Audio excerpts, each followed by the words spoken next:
Carrah Quigley is an international speaker, emerging thought leader, and daughter of a school shooter. For 22 years, she studied the world's religions, researched storytelling as a means of activism, and given voice to the dark world of school shooters and the society that breeds them. She lectures on a wide range of topics, including religion, spirituality, American culture, feminism, storytelling, earth-centered living, beauty, modern life, school shootings, art, music, history, and the future of humanism. She was a featured speaker at the 2018 Parliament of World Religions in Toronto. Carrah has a BA in Religious Studies from University of Arizona and a master's in philosophy, ecumenics, yes, okay. With distinction from Trinity College, Dublin, Ireland. I have been there. I have actually sat in on a class there once. Good. Carrah, it is a great pleasure to welcome you back. Thank you. And have at it. Thank you. Everybody at Facebook Live, hello. I will try to look in that camera as well as this camera. This is my talk I've been giving now. This is my third time, and I'm hoping more and more people will begin to listen. I'm so happy to be here with your community today. I just love your community. Every time I speak here, it's just been such a warm and comforting experience. I want to thank you also for having secular voices on a platform and giving us a way to kind of be at the table. I think interfaith dialogue without secular voices just isn't gonna give it the oomph. As usual, I'm going to talk about something serious, and just know that I do have a sense of humor. And but my mission here is to really dig deep and to help change this society. As comedian and storytelling extraordinaire Hannah Gatsby would say, I am here to create tension. The truth tends to do that, and so I will speak it. Some of the things I say will be very difficult to take in. Just a bit of warning. I'm talking today about listening to stories of horror and being able to withstand them enough to let them be as they are, and then help pass them on as a method of healing in this society. Another warning, I do have a dog. I've given him a bone, so everything you hear is him gnawing on that bone. It's not some weird file being filed over there. It's a bone, just to keep him quiet. I have been observing once again how hard it is for people to listen to stories of truth from the marginalized. The listeners, white people usually, have no reference for horror. We can't sit in horror. We can't cope with its meaning because there really isn't one. And most of all, we hate that it involves our complacency. We don't want to hear that. We aren't patient enough either. If you're not going to get to the solution or even the juicy bits in enough time, then why bother listening to this long story? If you had to listen to 8 minutes and 40 seconds of George Floyd's death as told to you, rather than watching the edited video on television, could you have withstood the length of that horror? Just like in the Me Too movement, when I gave my talk about how our shortening plot lines are dangerous for the discipline of listening to tales of horror, we are once again seeing a culture cover up the necessary work by shuffling around legal definitions, promising to hire more people of color, changing flags and statues and monuments, etc., etc. Yes, do those things. Good. Keep going. But don't think for a second that by changing an external patriarchal linear world as defined in legal terms, which are also themselves hierarchical and patriarchal and often outdated, is going to have any sway on our internal mechanisms. We don't share the same memories. So how can we possibly heal or even talk about unity? Stories take time to be told. They take time to work in. Personal stories have no beginning, have maybe a beginning and middle, but they often have no end. There is no resolution. And so this is where we find ourselves in uncharted territory. Our myths, they create grand endings, endings we've learned to adapt to and expect and see in our own lives. endings that seep into our psyche and often get passed down generation after generation. The resurrection, as a story, as a belief, and as an absorbed moral myth, has been used as a tool to speed up the healing process, to get often artificially to something that blots out the whole memory of something horrific. There is impatience in the resurrection. It's sort of the microwave of healing. Hey man, 3 days is all it takes and boom, you've got reversal of death, the freedom from sacrifice and eternal life. 3 days is all. Zapped. Wow, what a deal. An entire Western culture weaned on the idea that no matter how bad it gets, something will come along very soon to make it all go away and change it back to the way it was and make it even better. Shinier for sure, because now they all got halos. The resurrection was the original spiritual bypass. Its sudden timing is the key to its potential for damage. The warning of spiritual bypassing is asking us to take our time. Stay a little. All this is what I call sitting in your Saturday, the place after the day, after the Good Friday of horror, where you have to learn to live with it before you even knew about the resurrection. Some of you may cringe at my use of a Christian metaphor, but as a literary tool, as a tool for how we measure our timing when it comes to coping, I think there's no better way to show this. You don't have to believe in the Christian myth to be influenced by its structure or its timing. The proof of this is in our inability to cope. We tend to avoid things that we have no answer for, and then even worse, we will invent happy endings for things that are unsolved or unacknowledged. Racism ended, right?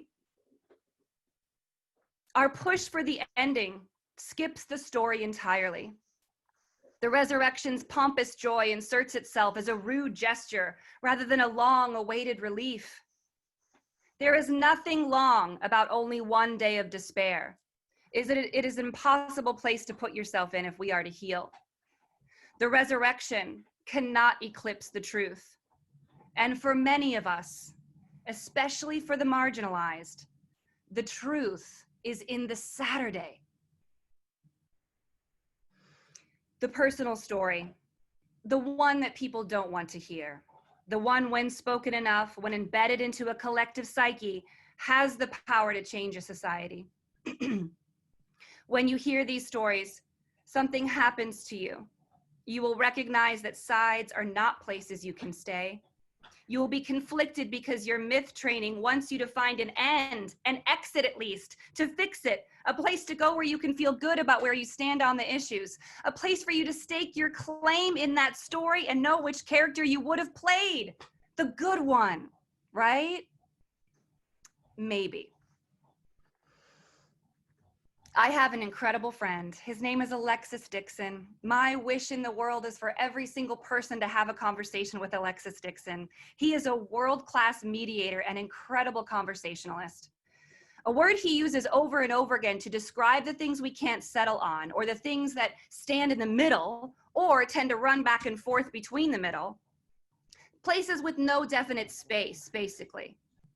This word he uses for these things is called texture. It does not necessarily wipe out the linear plane, nor does it allow for anything to be just a straightaway. It can hold the place of two binary thoughts and attitudes, yet keep the middle just as robust. It's a place that's bumpy and yet stable. And in the world of workouts and personal training, a world that I'm very familiar with, if you work concrete exercises on an unstable surface, a textured surface, you will become fitter, faster, more than anything else. So even our bodies understand that texture makes us stronger. In November of 2018, I was at the Metro Toronto Convention Center finishing up my first talk at the Parliament of World Religions. And a woman came up to me and asked when I might be speaking again. And I thought, wow, I have a fan. This is awesome. She wants to hear me again. Yay. I said I was speaking in a couple of hours about being the daughter of a school shooter. She reeled back and put her hands on her chest and said, oh, that's you from the program. Oh, no, I I can't listen to that. It's too much. I can't, that's just, I don't want to deal with it. I can't deal with it. I don't want to hear it. I'm going to go to someplace happy. Maybe I'll go to the choir singing session. As if she could create a wind strong enough with her flutter to back up and dry up all the blood of dead American students. This interaction disturbed me so greatly. It made me understand once again that I do not have the luxury of a flutter and a walk and a distance. I cannot back up from my story. It also meant that if she was not to hear what I had to say, that perhaps then nothing would change in America. My existence is a reminder of something extremely uncomfortable in our society. After my school shooting talk was done, a young woman came up to me and got very close. She leaned in enough that I could feel her hair on the side of my face. I could see there were tears in her eyes, and this is always the moment where I worry that I'm gonna get shot. It's not unusual for people to come up to me crying and need a hug after a talk, but it was the proximity to my face that I knew something was so different. She wanted to say something no one else could hear. Us secret keepers, we know each other's language. And so I let her in. And she said, I wanted to thank you for explaining the love daughters have for the fathers who do bad things. My father was a pedophile. I cared for him for the last 3 years of his life until he died. Thank you for showing me that I did the right thing and that it was okay to love him. Tears were falling for me then too. I leaned in, we held each other, and there broke in that space of thinness, in a vastness of no definite answer, something echoey and truthful, and a place of, well, what do you exactly say to someone like that? Or what do you say to a story like that? Who knows? It's just that place of thinness. And quite honestly, there is really nothing to say. And I would never expect anyone to come up to me after one of my talks and say, thank you for helping me love all the murderers. Or now I can see we can let everyone out of jail since it will all be okay because it was okay for your dad. I hope these are never the messages anyone gets from my talks. Just as I inherently understand that her love for her father in no way sanctioned pedophilia. This was a kind of space that only she and I could occupy, a place of understanding, but not really being able to name it. And it was a place of love, but also of extreme caution. Where our stories connected is a place few people have to think about. But there it was, being held by both of us. Honesty. A true honest feeling is rarely singular. Honest means to be free of deceit. It means you hide nothing. It doesn't mean that it's a singular thing. It was never meant to honor one thing. That's not the definition of the word. She felt she had just been given permission to honor the texture internally of this place that existed, her inner diversity of this problem, this situation. I knew in that moment that the words she spoke had only been spoken to a few people in the world in her life, that I had somehow provided a safe space for her to express that. She trusted me with that truth, the love she had for a person who had done such horrible things. We sat in a place of simultaneous impossible and possible. We loved the people that were the most hated. And we were both related to the hated, the offspring, the daughters. She and I both knew some things that never needed to be spoken. You have to think thoughts you don't want to. You have to confront things that are real, that really do happen. You have to be the opposite of the denier. You have to imagine the person you love the most doing the worst thing imaginable. How you build after that realization is what makes all the difference.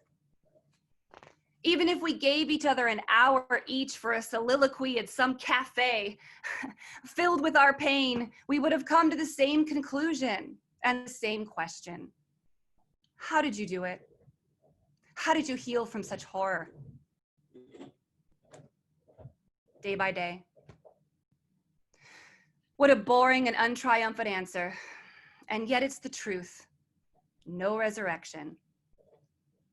The stories of coping often have no conclusion, just an inertia of management and distance. And in this case, both definitions of inertia work.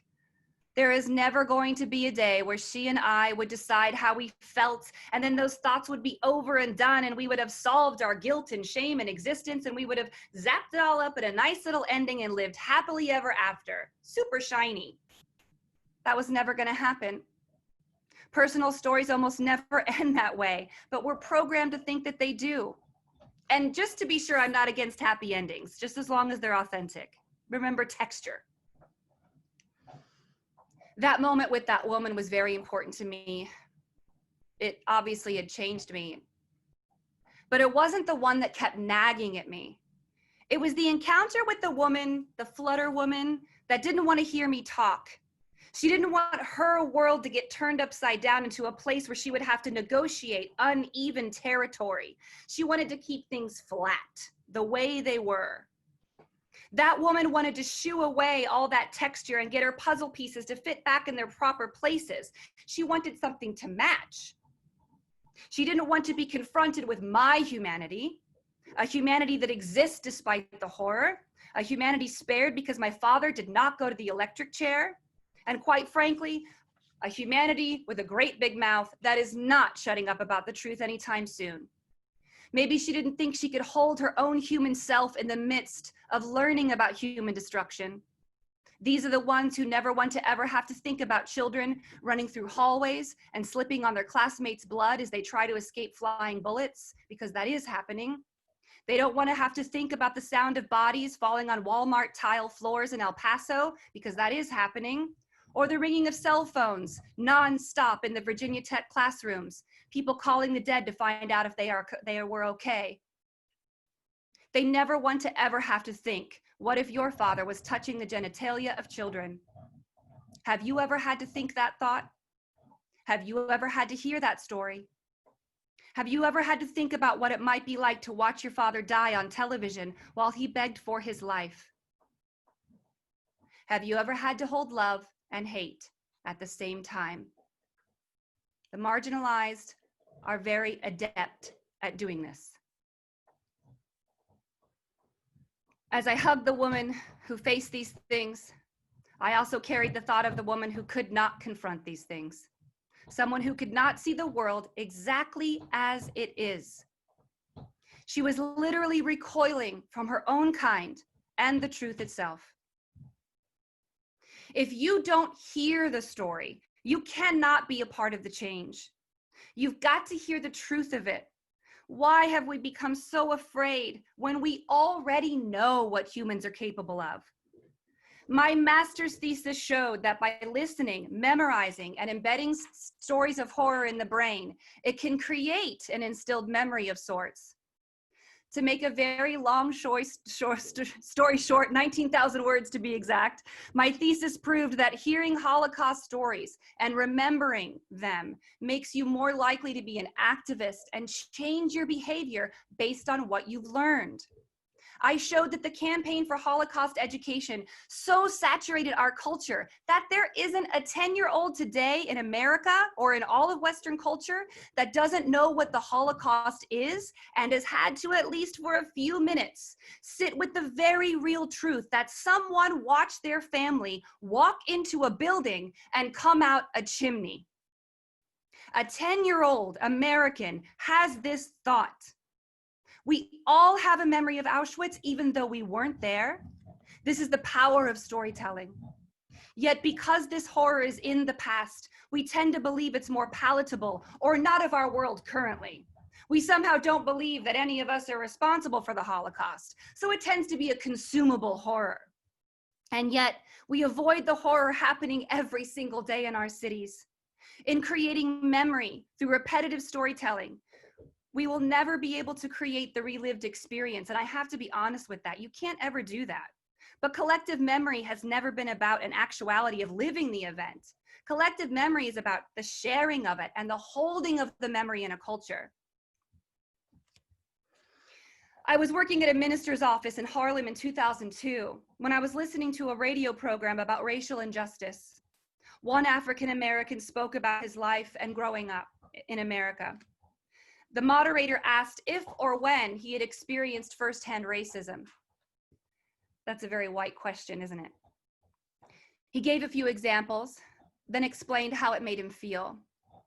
Then he paused. You could hear him trying to fight back tears, and on radio, you know 30 seconds is like an hour. He finally was able to express this place that couldn't be expressed.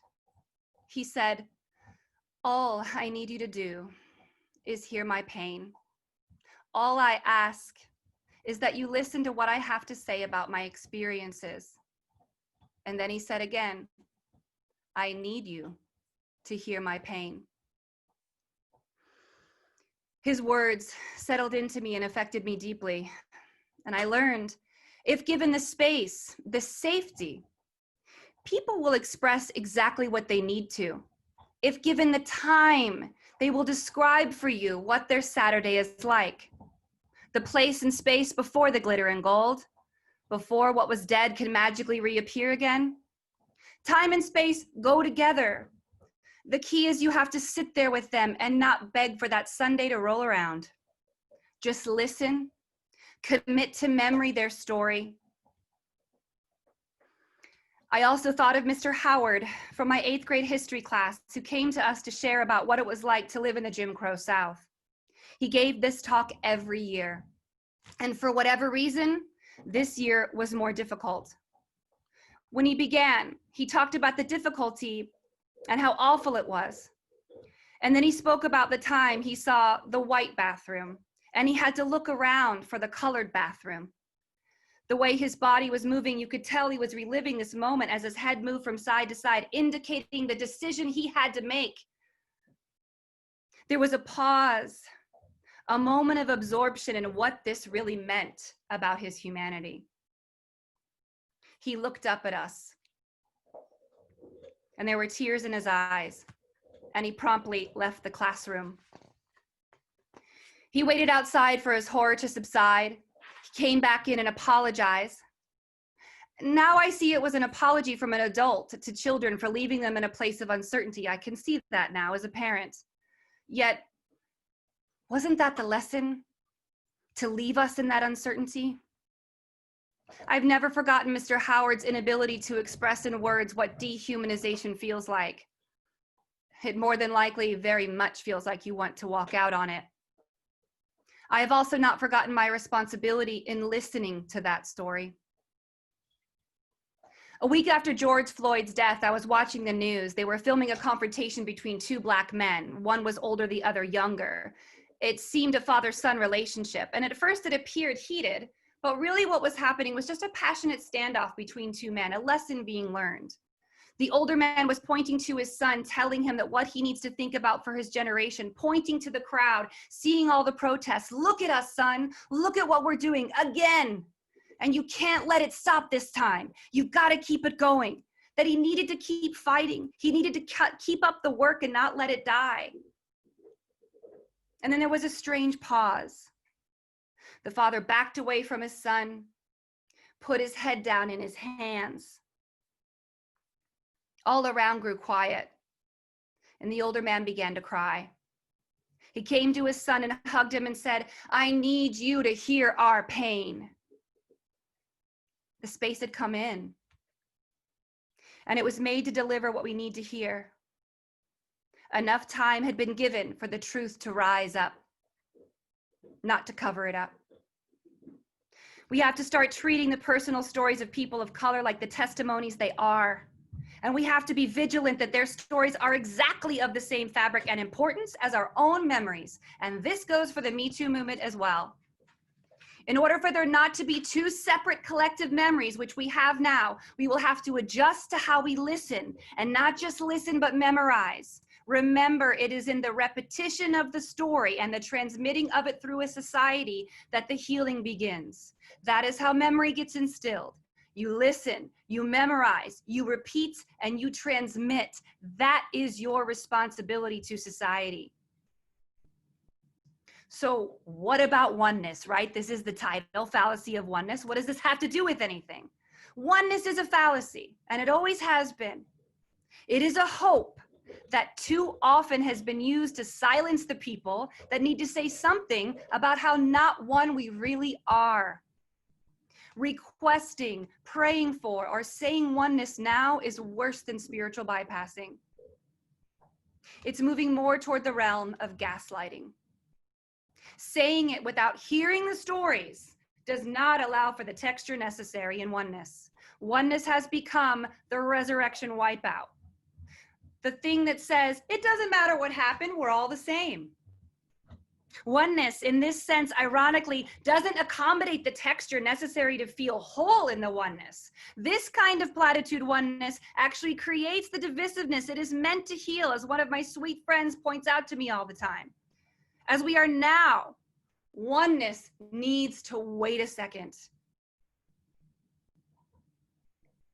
But this doesn't mean we don't have things in common. Both can be true. Remember texture. Find the common, but honor the diversity. Separate is not always a bad word, and I know the New Agers are cringing because separate is a sin. But I promise you, being separate sometimes is healing. Being one with yourself, or your clan, or your people, or your group helps you form the identity that allows you to keep your inner diversity so that you might be able to withstand and embrace the world's diversity. Keep your inner diversity, the places in you that, yes, will be lived, but may not be solved. Stop trying to find the endings in your own story if there aren't any authentically. And even more importantly, these places inside of you may not have words, but it doesn't mean you don't listen to them. Keep them. Keep these stories with untethered endings. Their lack of conclusion may be your only navigational tool that you own to be able to sit and listen to the stories that are inevitably coming. So let's not think of puzzles anymore like that lady. Nothing is going to go back to the way it was, because the way it was is precisely why we are here. Throw out ideas of meshing, flushed edges, and fitting perfectly together. Humanity has never ever been that way, and it's not going to start now. Any idea of perfection in the past you might have is by definition a fallacy. We have to start imagining ourselves what looks more like a mosaic. Get a hold of this metaphor, please. The muck, the things that hold all the tiles together, this is what we have in common. Our pieces, our jagged edges, the imperfect patterns, the necessary brokenness of the art form of mosaic itself is what makes the whole. We can pull back and see the whole picture. We can get close and we realize the picture is made of broken pieces that don't match, and they aren't supposed to, and even worse, these pieces are never going to touch each other. Yet the space they hold in the muck, it matters a whole lot to the big picture. Let us be in that space where our differences, yes, can be jarring, but the muck we stand in is the same. Hearing the stories that inevitably will reveal our culpability, being willing to feel accountable and loving at the same time, grief-stricken and unsure, without a way to solve it immediately. This is where we have to sit. This is the diversity of the unknown. It is in this space that the memories get planted. In this darkness, the seed will split and begin to grow. That's how things grow. Darkness always comes first. And this natural, amazing process will begin to unfold. Our stories, finally, the whole lot of them will be told. Be prepared to listen. It's going to take a lot longer than 3 days. And it's not something that we can shoo away.